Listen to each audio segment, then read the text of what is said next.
ایران اب تک امریکی ریڈ لائنز ہے ان کو تسلیم نہیں کر رہا اور اس پر آمادہ نہیں ہوا۔ امریکہ دھوکہ دینے کی صلاحیت نہیں رکھتا، اسپیشلٹی ہے اور کسی بھی وقت یہ دھوکہ دے کر ایران کے اوپر حملہ کیا جا سکتا ہے۔ امریکہ کو مخاطب کر کے انہوں نے بڑا ٹھوس اور واضح پیغام دیا کہ باز رہنا، کوئی غلطی نہ کر بیٹھنا۔ امریکی صدر اپنی فوج کو دنیا کی مضبوط ترین فوج قرار دیتے ہیں، لیکن دنیا کی سب سے مضبوط فوج کو بھی ایسا تھپڑ پڑ سکتا ہے کہ وہ اٹھ نہیں سکتا۔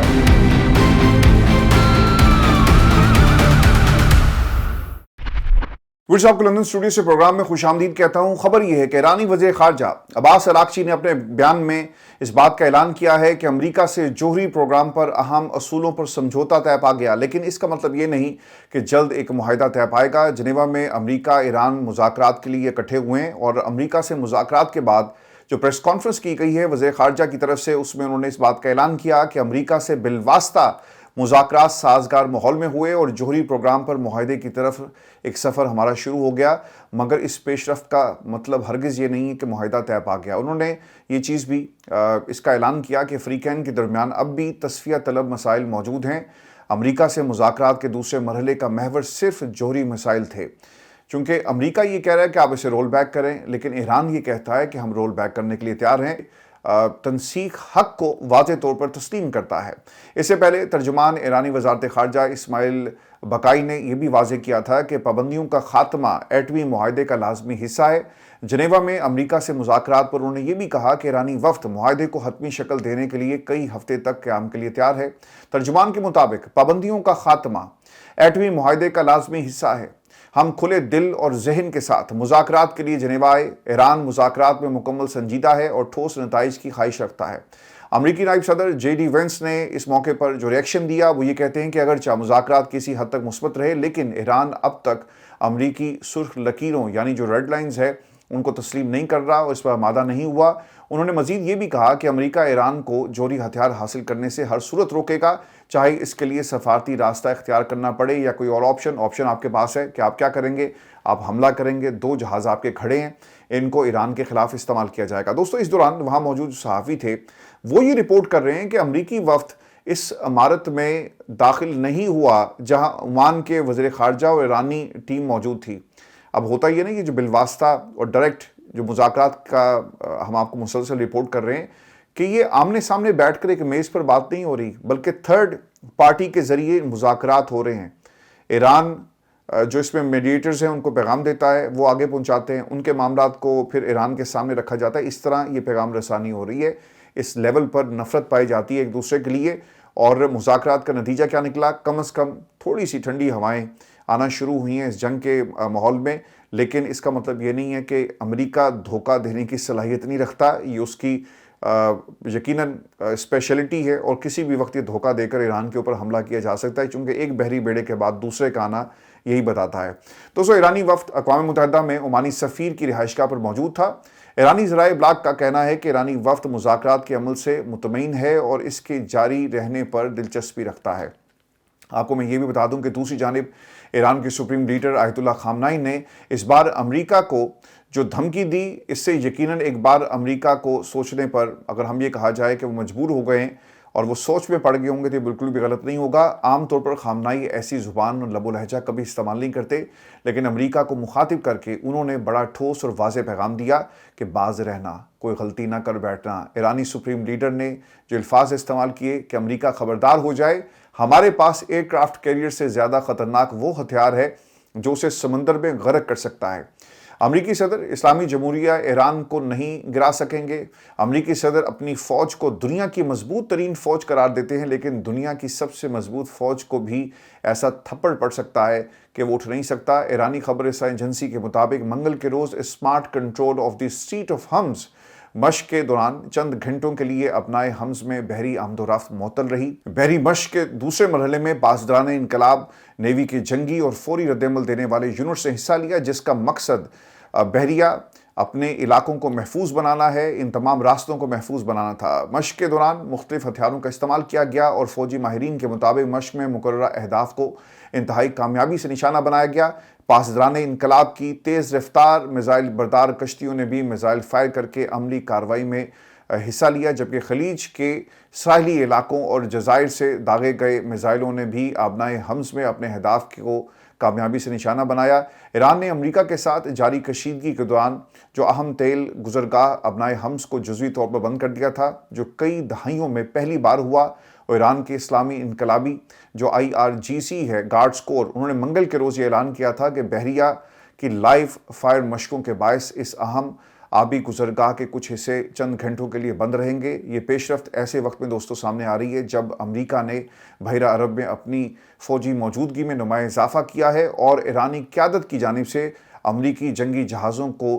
ڈبونے کی دھمکیاں دی جا رہی ہیں۔ ویورز، اب سین کچھ یوں ہے کہ دنیا کا سب سے بڑا جنگی بحری جہاز USS جیرالڈ آر فورڈ مشرق وسطیٰ کی جانب بڑھ رہا ہے، جبکہ ایران نے آبنائے حمز میں امریکی USS Abraham Lincoln strike group کے قریب بحری مشقیں شروع کر رکھی ہیں۔ ایرانی سرکاری ٹی وی نے ان مشقوں کے دوران کروز میزائل کی فائرنگ کی ویڈیوز بھی نشر کی ہیں، جن سے اندازہ لگایا جا سکتا ہے کہ جنگی جو اس وقت ماحول بنا ہوا ہے وہ کس حد تک جا سکتا ہے۔ دوستوں، جو سب سے اہم نقطہ ہے نا، ان مشقوں کی وجہ سے آبنائے حمز کو بار بار بند کیا جا رہا ہے، بار بار کھولا جا رہا ہے، اور اگر یہ مستقل ناکہ بندی ہو گئی تو دنیا کا 21% تیل جو اس راستے سے گزر کر مختلف ممالک کو سپلائی کیا جاتا ہے وہ ہو جائے گا بند۔ انٹرنیشنل مارکیٹ میں تیل کا جو پرائس ٹیرف ہے وہ اوپر چلا جائے گا، اور پھر فائدہ کس کو ہوگا؟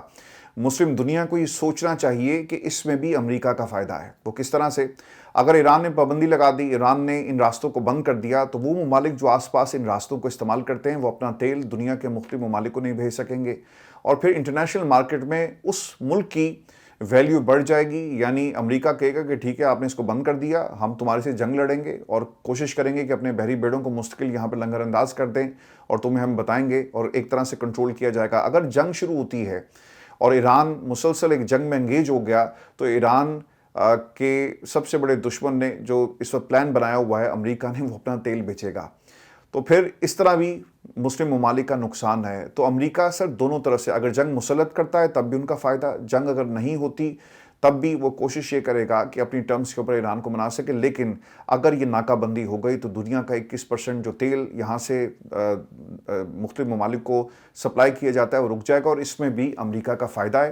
اور اس کا عالمی منڈی میں ایک بہت بڑا آپ کو اثر نظر آئے گا۔ اور دوستوں، آپ کو یہ بھی خبر دیں کہ جہاں امریکہ ایران کے اوپر دباؤ بڑھا رہا ہے، اس کے پانیوں میں اس نے اپنے بحری بیڑوں کو اتارا ہوا ہے، وہیں پر چین ایک بہت بڑے سرپرائز کے لیے تیار ہے۔ چین اپنی ٹیکنالوجی کی وجہ سے مشہور ہے، اور اس نے دنیا کی مختلف ٹیکنالوجیز اور بڑی سے بڑی فوج کو بھی ٹکر دینے کی صلاحیت اچیو کر لی ہے، اور اب ہو یہ رہا ہے کہ ایک رپورٹ مغربی میڈیا میں اسے باقاعدہ طور پر جگہ ملی، اور انکشافات یہ ہو رہے ہیں کہ چین کے شپ یارڈز اب صرف تجارتی جہاز ہی تیار نہیں کریں گے، بلکہ خاموشی سے بحری جنگ کی نوعیت کو بھی بدل رہے ہیں۔ چینی کمرشل بحری جہازوں کو اس طرح ڈیزائن کر رہے ہیں کہ ان کنٹینرز بردار جہازوں کو بروقت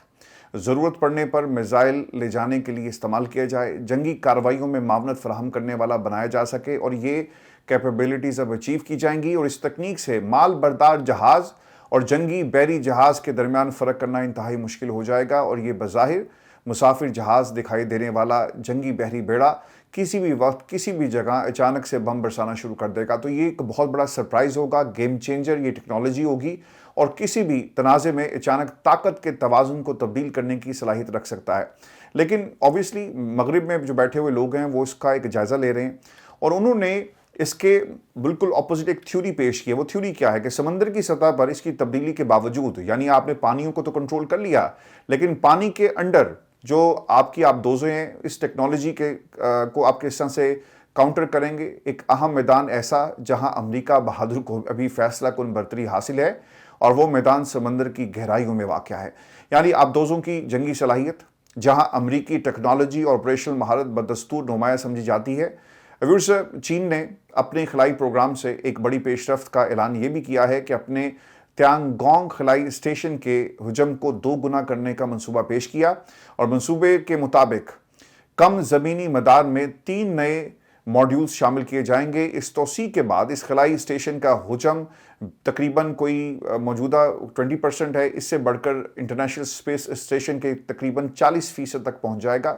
جس سے یہ طویل مدتی مشنز اور سائنسی تحقیق کے لیے کہیں زیادہ مؤثر ہو جائے گا۔ اس منصوبے کے تحت ایک نیا ملٹی